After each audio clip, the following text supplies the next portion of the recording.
This morning, the United States Senate just abandoned the core Trump agenda in a move that stunned Capitol Hill. 27 Republican senators voted against key legislation designed to advance former President Donald Trump's policy priorities, marking the first time in history that such a coordinated internal defection has occurred. The bill, tied directly to the Trump Organization's economic interests and personal influence, represented a multi-billion-dollar initiative that had been touted as a cornerstone of Republican strategy for the coming year. Lawmakers in Washington, D.C. described the scene as chaotic, unprecedented, and a dramatic rupture in party unity, threatening the decades-long power consolidation Trump has cultivated. For Trump himself, whose identity and empire are intertwined with political triumphs, this betrayal isn't just legislative, it's personal, signaling that the foundations of his influence in the Senate may be crumbling faster than anyone anticipated. Hit that subscribe button immediately because you won't want to miss any of the critical updates and explosive analysis I release on the Trump agenda, Senate turmoil, and political upheaval. So, what triggered this unprecedented Senate collapse? According to court documents filed by the Office of Senate Parliamentarian, the decisive votes came after months of internal deliberations, punctuated by a formal recommendation issued on February 12, 2026, warning that certain legislation tied directly to former President Trump's economic and personal interests could expose senators to legal scrutiny. The recommendation emphasized the potential conflicts arising from supporting measures that benefited Trump-affiliated entities, citing both procedural and ethical violations. This, sources familiar with Senate negotiations confirm, is what pushed several Republican senators to break ranks in an extraordinary public vote. Tensions have been building since late 2024, when the Trump Organization faced a series of federal investigations into alleged financial misconduct. These inquiries were fueled by patterns of asset transfers, tax filings, and executive directives that, according to officials, suggested a blurred line between private enterprise and public influence. But everything escalated on February 15, 2026, when a confidential Senate ethics report leaked to multiple outlets revealed the full extent of potential conflicts tied to the proposed legislation. When senators were presented with detailed analysis showing that billions of dollars in proposed contracts directly intersected with Trump's personal holdings, the political calculus for many shifted overnight. Key players in this drama include Senate Majority Leader Senator Laura Hastings of Washington, D.C., who publicly acknowledged the risk of voting in favor, and Senate Minority Whip Senator Marcus Ellison of Texas, who reportedly led the coordination of dissenting votes. Oversight was provided by the Senate Ethics Committee and formally reviewed by federal Judge Raymond S. Channing of the U.S. District Court for the District of Columbia, who has jurisdiction over legislative compliance disputes. Their authority and prior rulings set the legal and procedural precedent guiding the senators' decisions. According to the court documents, the ethics report outlined multiple specific conflicts: proposed federal contracts worth $4.2 billion tied to Trump-affiliated construction projects in New York, payments to Trump-branded resorts totaling $52 million, and unresolved legal claims tied to the Trump Foundation. The report noted that supporting these measures could constitute a direct violation of both Senate ethical standards and federal conflict of interest statutes. Officials emphasized the unprecedented transparency in the documentation, with exact transaction dates, property addresses, including Trump Tower at 721 Fifth Avenue, Manhattan, and corresponding financial figures meticulously detailed. This isn't just another partisan disagreement. Political analysts and constitutional law experts are calling this a watershed moment in Senate accountability, comparing its implications to the post-Watergate era of heightened congressional oversight. Unlike previous conflicts, which were often opaque or limited to rhetoric, this situation presents a clear, documented intersection of personal gain and legislative power. According to sources, no similar multi-billion-dollar conflict has been publicly documented with such immediacy while a sitting senator votes against a sitting president's agenda. And believe me, when the Senate moves from tacit support to overt rejection of a former president's legislative priorities, something massive has just occurred. The stage is set not merely for political fallout, but for a historic reshaping of influence within the Republican Party, and the consequences are just beginning to unfold. Smash that like button if you're following along and starting to see just how unprecedented this Senate collapse really is. Now things get absolutely extraordinary. Here's the full picture of what's been unfolding behind closed doors, setting the stage for what many are calling a historic rupture in Republican politics. For months, whispers of dissent circulated in Senate corridors, fueled by internal memos, leaked ethics reports, and mounting pressure from watchdogs. Behind the scenes, senators were balancing party loyalty against documented conflicts tied directly to Trump-affiliated entities, weighing billions of dollars against decades of political strategy. As February 15th approached, the tension reached a fever pitch. Lobbyists were scrambling, legal teams were on high alert, and even seasoned staffers admitted that the unfolding scenario had no modern precedent. The culmination of this buildup was not a quiet procedural vote. It was a public, coordinated revolt that would ripple through Washington and the Trump apparatus alike. On Sunday, February 15th, at precisely 9:47 a.m., the Senate convened in the old Senate chamber of the U.S. Capitol. Present were 27 Republican senators, led by Senate Minority Whip Marcus Ellison of Texas and Senator Lydia Harper of Florida, alongside the Senate Majority Leader, Senator Laura Hastings of Washington, D.C. In addition, the Senate Ethics Committee, legal counsel for both the majority and minority, and federal marshals were stationed throughout the chamber. Each dissenting senator carried a personal binder containing court documents, financial disclosure reports, and copies of the leaked ethics report. The session began with the usual gavel, but within minutes, the atmosphere shifted. Staff were instructed to distribute detailed vote summaries, and the marshals positioned themselves at each entrance. The senators, usually united in appearance, were visibly tense, whispering in clusters and scanning documents with urgency. Step by step, the vote tallies were recorded electronically, but what unfolded next stunned everyone. 27 votes crossed party lines, formalizing a rejection of Trump's legislative agenda in real time. The scene details were cinematic. At 6:15 a.m., marshals arrived carrying federal court orders confirming procedural compliance. By 7:30 a.m., all access points to the chamber were secured. Laptops, binders, and printed floor sheets littered the desks, each containing annotations in red ink highlighting potential conflicts of interest. Observers described the chamber as surreal, with senators moving between desks, comparing notes, and consulting legal counsel. The marble floors reflected the harsh light streaming through arched windows, and the vaulted ceilings amplified the whispers. Witnesses recall staffers exchanging nervous glances as each vote was electronically logged, the room falling silent every time a dissenting senator's name appeared. According to official sources, a late arrival, former Senate parliamentarian Elaine Crocker, entered carrying the final tally sheet, and her presence alone changed the tenor immediately. The atmosphere was both ceremonial and charged, like a political trial in broad daylight, and the gravity of the moment was palpable to everyone present. According to witnesses who were present throughout the session, the energy was unlike anything they had seen. In my 27 years on the Senate floor, I never imagined a coordinated vote like this, said Thomas McBride, a senior floor staffer. Every whisper, every glance carried meaning. People were visibly shaken, yet determined. There was a sense that history was happening in real time. Observers described the senators' body language as a mix of defiance and anxiety, with some pacing the floor while others remained seated, pen in hand, reviewing documents for the final confirmation. The symbolism was impossible to ignore. The old Senate chamber, steeped in history, served as the stage for a dramatic break from decades of party loyalty.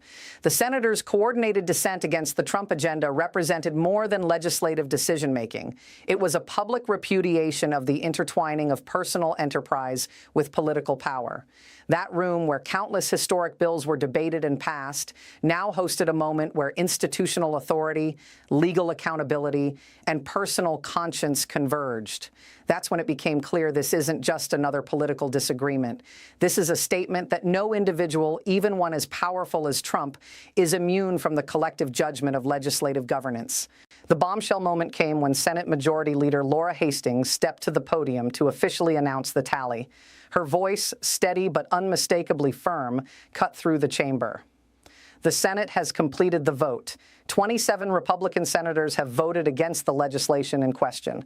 This decision reflects both procedural compliance and the ethical responsibilities of this body. Cameras captured senators exchanging nods, some with faces flushed, others exhaling after minutes of silent tension. The press release circulated immediately, quoting the ethics report and highlighting the unprecedented nature of the decision.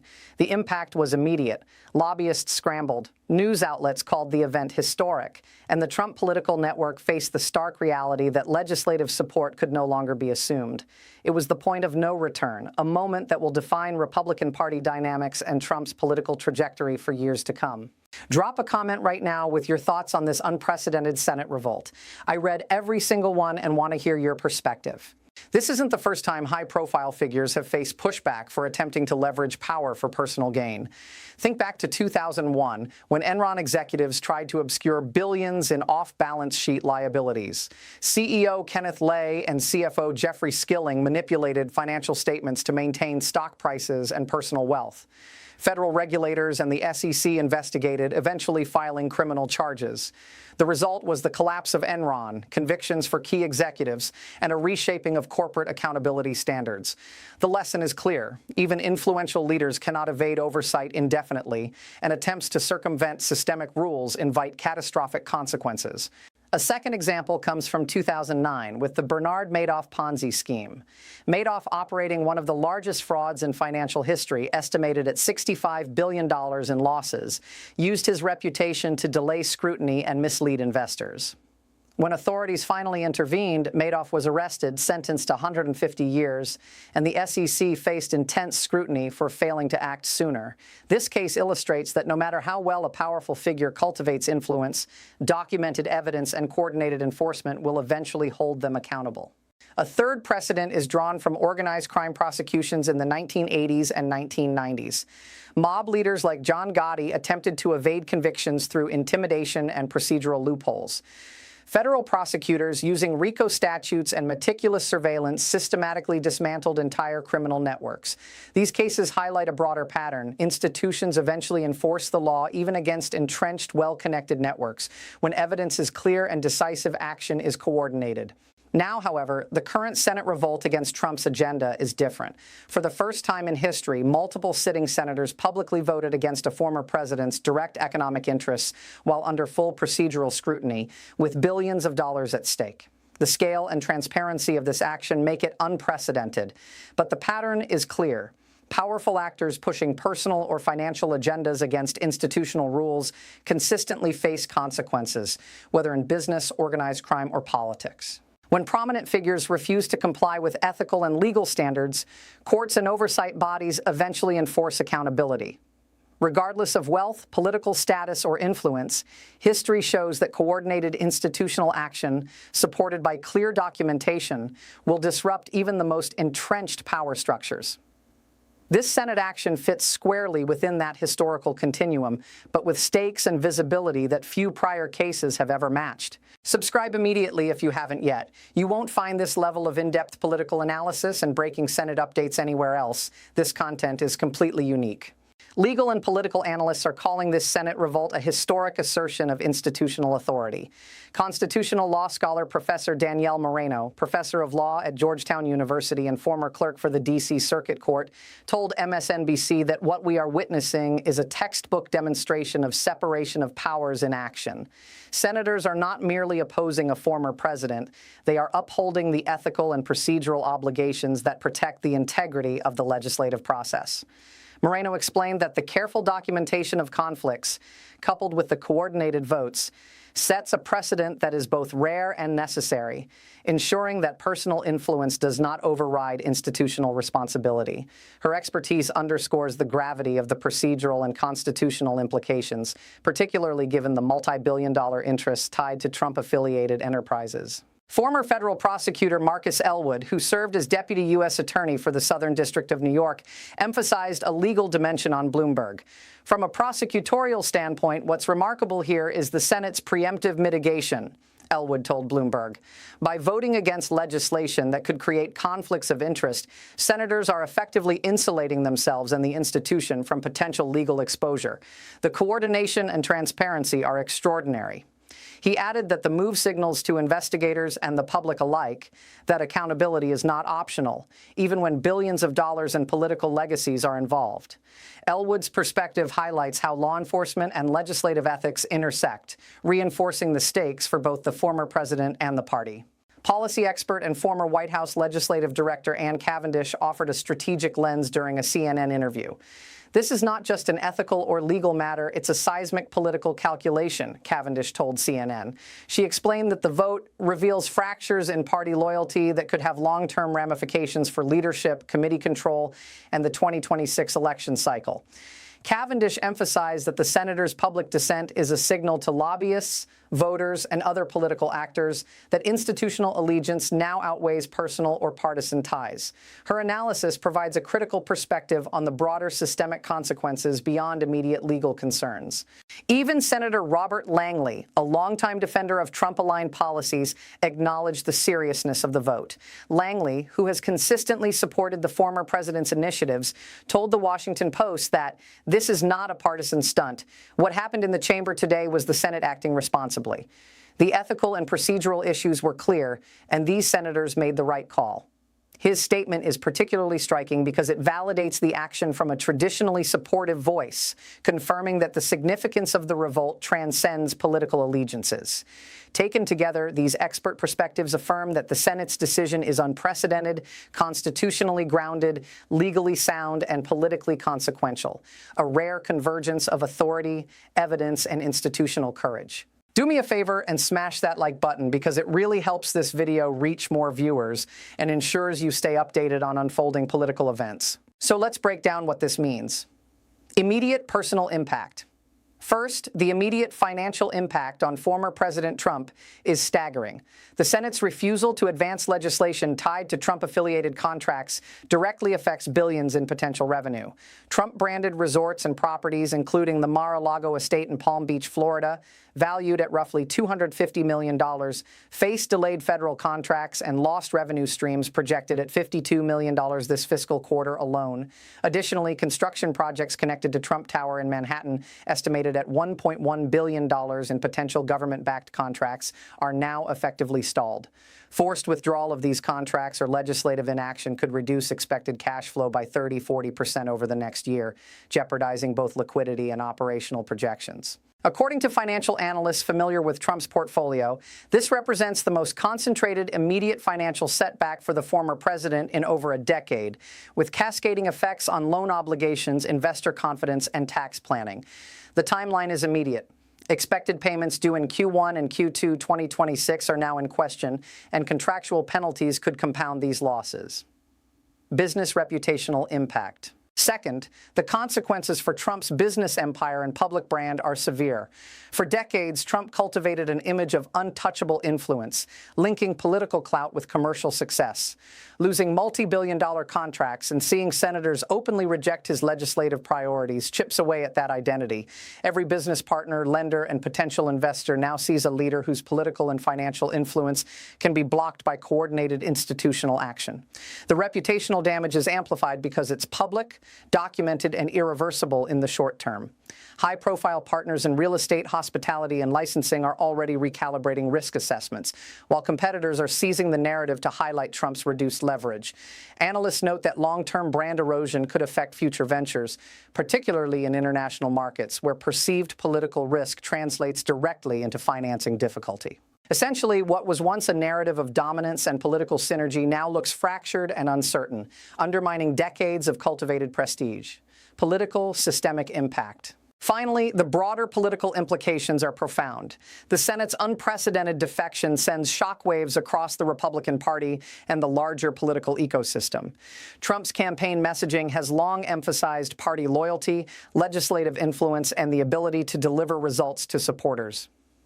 Losing support from 27 Republican senators undercuts that narrative and creates a precedent that personal interests, even for a former president, cannot override institutional checks. Campaign operatives and opposition groups have already begun retooling strategies to highlight this fracture, while legal analysts note that the ruling establishes a benchmark for future oversight of politicians with private business entanglements. System-wide, the event strengthens institutional authority, signaling to both elected officials and the public that accountability mechanisms are operational, enforceable, and credible. Constitutionally, it underscores the balance of power and reinforces that even iconic political figures are subject to legislative, ethical, and legal constraints. The ramifications extend far beyond Trump himself, reshaping party strategy, voter perception, and the fundamental dynamics of political influence in Washington for years to come. Here's what makes this even more serious. Beyond political and financial consequences, legal experts are warning that the Senate's unprecedented rejection could open the door to criminal exposure for former President Trump and associated entities. The new dimension lies in the intersection between civil oversight and potential criminal liability. By tying legislation to Trump-affiliated businesses and personal interests, senators inadvertently highlighted areas that federal prosecutors could scrutinize under criminal statutes, including fraud, bribery, and conflict of interest violations. Court filings now explicitly document billions of dollars in transactions, contracts, and potential benefits that could be interpreted as inducements or improper enrichment. Legal analysts note that while the Senate vote itself is legislative, the detailed financial disclosures create a roadmap for investigators evaluating potential violations of 18 U.S.C. paragraph 201, bribery of public officials, and 18 U.S.C. paragraph 666, embezzlement of federal funds. This layer of exposure transforms what was initially a political setback into a legal minefield. Former federal prosecutor Monica Reynolds, who served as assistant U.S. attorney for the Southern District of New York, told CNN, "The Senate's documented vote against these measures creates a clear paper trail highlighting potential conflicts and questionable financial arrangements. While civil and legislative actions dominate the headlines, prosecutors now have access to highly detailed evidence that could support criminal inquiries. This isn't a guaranteed indictment, but it significantly lowers the evidentiary barrier for further investigation." Reynolds emphasized that the combination of public votes, financial records, and oversight documentation represents an unusually transparent pathway for legal scrutiny, something rarely seen with high-profile political figures. The implications are profound. What began as a political and reputational crisis now carries tangible legal risk, signaling that the consequences of institutional action extend beyond public perception. Every future legislative maneuver, financial disclosure, and political announcement will be evaluated in the context of this new, highly scrutinized precedent. The stakes have never been higher, and the interplay between politics, law, and personal accountability has entered uncharted territory. If this is eye-opening, smash that like button right now to show support and stay updated on these unfolding events. Keep a close eye on this story, because the next few days and weeks will determine not only the trajectory of Trump's political influence, but also the stability of institutional accountability in Washington. The stakes remain extraordinarily high. Legal analysts expect immediate fallout within the next 48 to 72 hours. Senate staff and federal oversight offices will finalize documentation of the votes, distributing detailed reports to both congressional offices and federal investigators. Lobbyists tied to Trump-affiliated contracts will scramble to reassess financial commitments, while reporters and political outlets will continue to track public statements from dissenting senators. Sources indicate that the Ethics Committee will likely hold follow-up briefings clarifying procedural details and potential conflicts, establishing a formal record that could be referenced in civil or criminal investigations. Early market reactions in Trump-branded real estate and resort properties may reflect investor anxiety, with valuations temporarily fluctuating in response to perceived risk. Within the next 2 weeks, expect a series of strategic maneuvers from both Trump's legal team and Republican leadership. Analysts predict formal responses to the ethics documentation, potential public statements challenging the Senate's findings, and coordinated messaging aimed at mitigating reputational damage. Federal prosecutors may review the compiled documents to assess whether preliminary evidence exists for criminal inquiries, particularly regarding conflicts of interest or misuse of political influence. Political commentators anticipate shifts in party alignment, with some senators recalibrating public positions and fundraising strategies, signaling how the revolt may reshape GOP dynamics leading into upcoming midterms. Within the next 3 to 6 months, the broader consequences will become clearer. Contracts stalled or rejected may be permanently canceled, and Trump-affiliated financial interests could face sustained revenue disruption. Legally, Preliminary investigations or filings could evolve into formal cases if sufficient evidence emerges. Politically, the revolt could influence voter perception, candidate positioning, and party messaging heading into the 2026 election cycle, cementing this episode as a defining moment in modern Republican politics. However, if Trump successfully leverages media influence or pursues legal challenges, the situation could shift dramatically. Unexpected settlements, political alliances, or new revelations could accelerate or delay the unfolding consequences, keeping Washington on high alert. Before we wrap up, smash that subscribe button so you never miss content like this, and stay updated on these breaking political developments as they continue to unfold in real time. Here's where things stand right now. 27 Republican senators have formally voted against key legislation tied to former President Trump's business interests, marking the first coordinated defection of its kind in modern Senate history. The Senate Ethics Committee has documented the conflicts in full detail, including billions of dollars in stalled contracts, payments to Trump-branded properties totaling $52 million, and potential violations of federal oversight statutes. Marshals, legal counsel, and staff meticulously oversaw the proceedings, ensuring compliance and transparency. Senators, including Marcus Ellison, Lydia Harper, and Laura Hastings, played pivotal roles in executing the votes, while federal oversight bodies confirmed the legitimacy of the process. This public, documented rejection represents an unprecedented assertion of legislative and ethical authority over a former president's personal and financial influence. So what does this mean? This isn't just another partisan disagreement or routine procedural vote. For the first time, senators openly prioritized institutional accountability over party loyalty, while billions in personal and political stakes were on the line. Legal analysts and constitutional scholars alike are calling it a historic affirmation of checks and balances. The action signals to political leaders, business partners, and voters that influence is not absolute, and that documented conflicts of interest can override decades of cultivated power. Comparisons to historical crises like Watergate or major corporate scandals illustrate the singularity of this moment, combining financial exposure, political upheaval, and ethical enforcement all at once. The stakes couldn't be higher. What happens next could determine whether legislative and judicial systems maintain their authority in the face of unprecedented challenges. Criminal exposure, political fallout, and reputational damage all hang in the balance, while future office holders observe how accountability is enforced or ignored. The Senate's actions set precedent for how financial conflicts, personal enrichment, and legislative power intersect, shaping both the Republican Party's trajectory and the broader expectations for elected officials nationwide. The stakes have never been higher. The enforcement action has never been more real. The constitutional moment has never been more immediate. This is a defining chapter in U.S. governance, a reminder that institutional authority, legal oversight, and ethical responsibility are not optional. They are essential, and today they have been unmistakably exercised. Finally, pause for a second and hit that like button if you found value in this in-depth coverage of unfolding events.